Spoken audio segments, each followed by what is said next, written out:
Mesdames et messieurs, bonsoir. Merci de vous informer sur l'actualité environnementale en ce 5 juin 2025, journée mondiale de l'environnement. Voici pour vous le sommaire.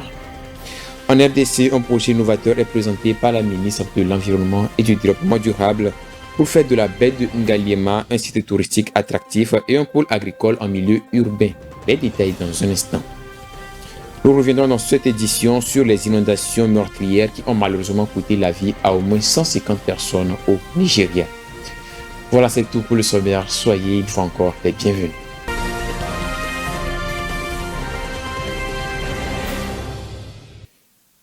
Les autorités togolaises et leurs partenaires européens renforcent leur coopération autour de la sécurité du transport des marchandises dangereuses.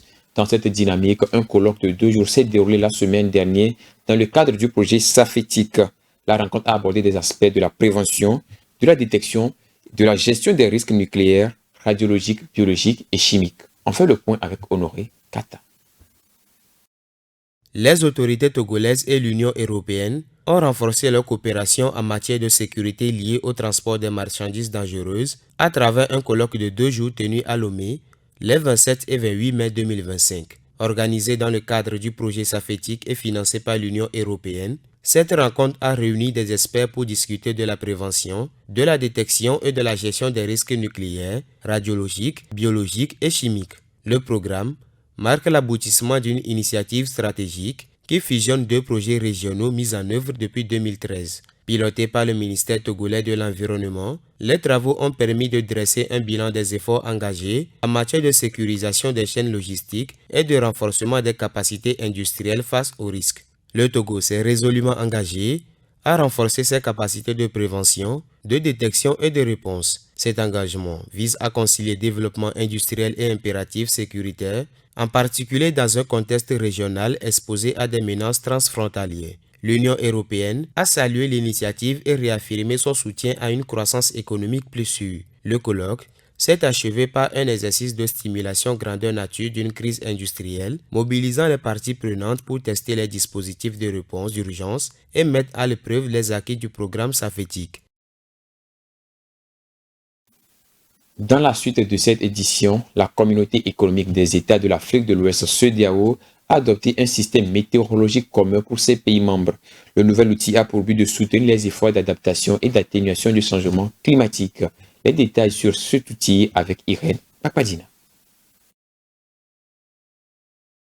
Les participants à la 14e réunion du comité des directeurs des services hydrologiques et météorologiques, qui s'est récemment tenue à Abuja au Nigeria, se sont engagés à lancer des initiatives régionales pour se préparer aux impacts du changement climatique et atténuer ses effets négatifs sur la sécurité alimentaire des États de la Communauté économique de l'Afrique de l'Ouest. Actuellement, environ 2,5% du budget annuel est consacré aux efforts d'atténuation du changement climatique dans la sous-région. Selon les données de la CEDEAO, les inondations ont augmenté de 47% entre 2021 et 2024, affectant 5 millions de personnes et entraînant la perte de 1,2 milliard de dollars en production alimentaire. Cela souligne l'importance cruciale de services de données météorologiques fiables pour soutenir les efforts d'adaptation au changement climatique.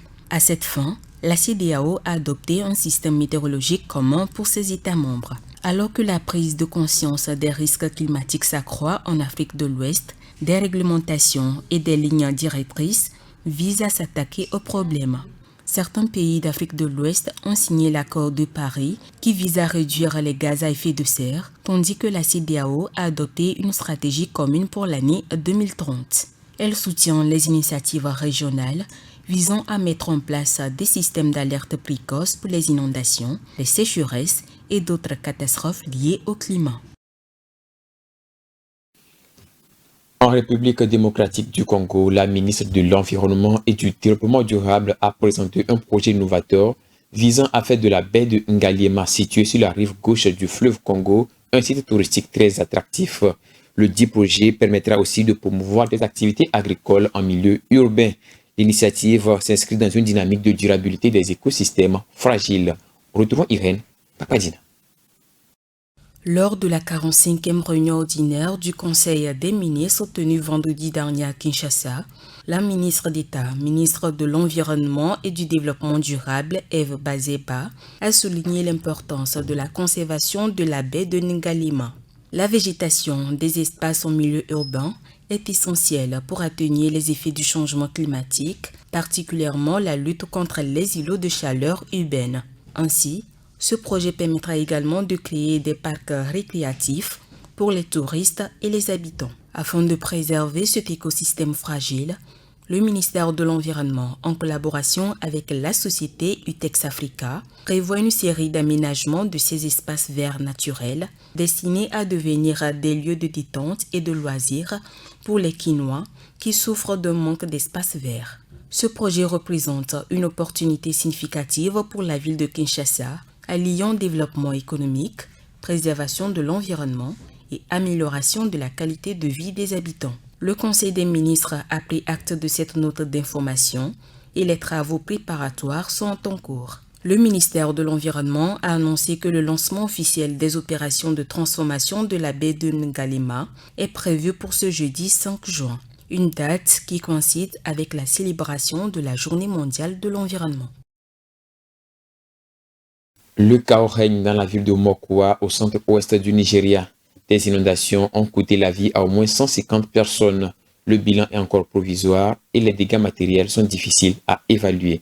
On fait le point avec Léonce Sabo. Des inondations au Nigeria ont fait plus de 150 morts et des centaines de disparus. Les pluies torrentielles ont ravagé la ville de Mokwa. D'après le directeur de l'information à l'agence de gestion des urgences de l'État du Niger, Ibrahim Aoudou Oussaini, le bilan des morts s'élève à 151 personnes. La catastrophe a également forcé plus de 3000 autres victimes à quitter leur maison, pour la plupart détruites par les eaux.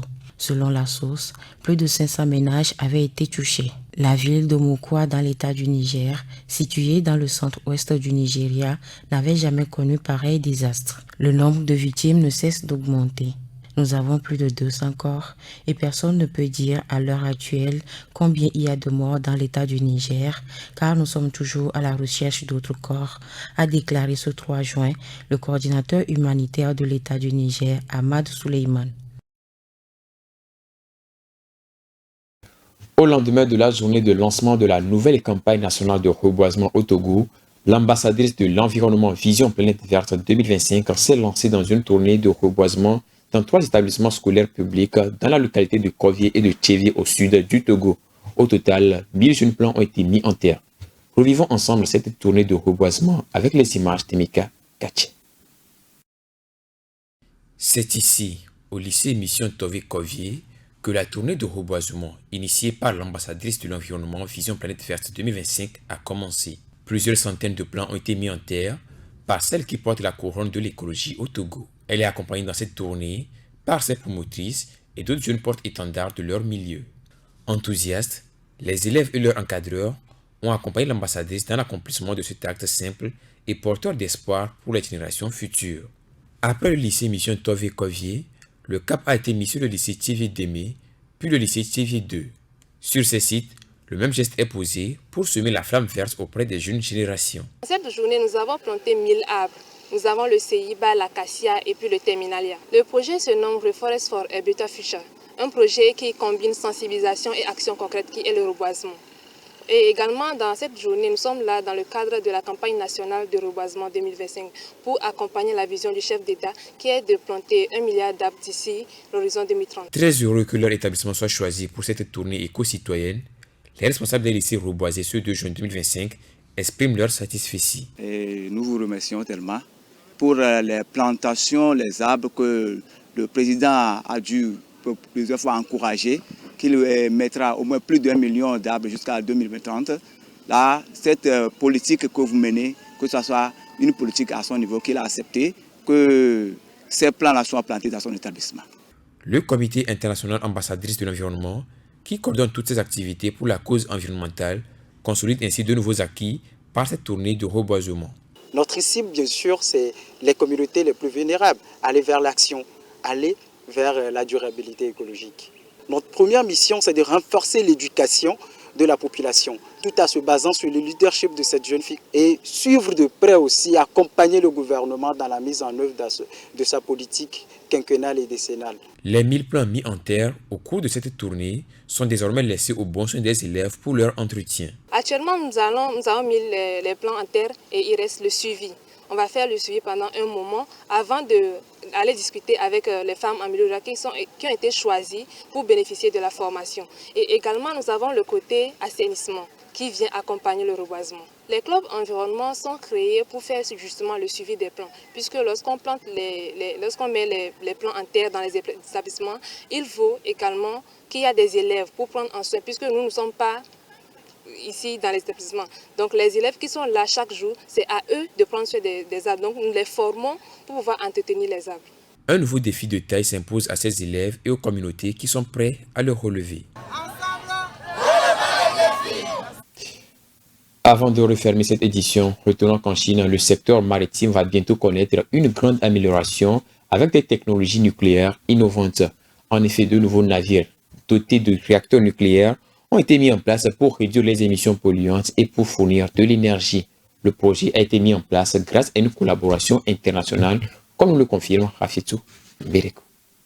C'est un projet ambitieux qui suscite un intérêt croissant quant à ses implications pour l'avenir de la navigation et pour la réduction des émissions polluantes. Ce projet a été initié par un groupe de partenaires internationaux, notamment Sea Transport, une entreprise australienne spécialisée dans la conception de navires, et Lois Redista, un acteur de premier plan dans le domaine maritime et nucléaire.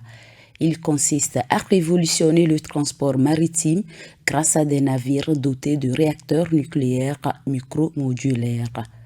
Ces navires, qui promettent une autonomie de 10 ans sans ravitaillement, pourraient non seulement transformer le secteur maritime, mais aussi jouer un rôle crucial dans les interventions d'urgence et l'approvisionnement énergétique des zones sinistrées. Il offre des perspectives nucléaires vastes avec la possibilité de réduire la dépendance aux combustibles fossiles et d'améliorer l'efficacité opérationnelle des navires. Cette technologie pourrait allonger considérablement la durée de vie des navires et offrir une solution durable face aux défis environnementaux. Le projet est basé sur l'utilisation de l'intelligence artificielle pour améliorer la sécurité et la réglementation de ces navires nucléaires.